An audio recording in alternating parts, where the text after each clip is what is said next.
This simulation calculates the adiabatic flame temperature when a hydrocarbon is burned in air, and the simulation allows the percentage of excess air to be selected with this slider.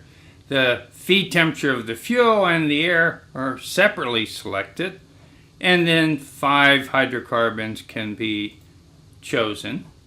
The important things about the simulation are that the calculations are done using temperature-dependent heat capacity data from the NIST webbook. The calculation is only for air, and part of the reason for this is that the temperature that's calculated is lower when we have air, and therefore the reactions, the dissociation reactions that form carbon monoxide, hydrogen, and oxygen are much less important.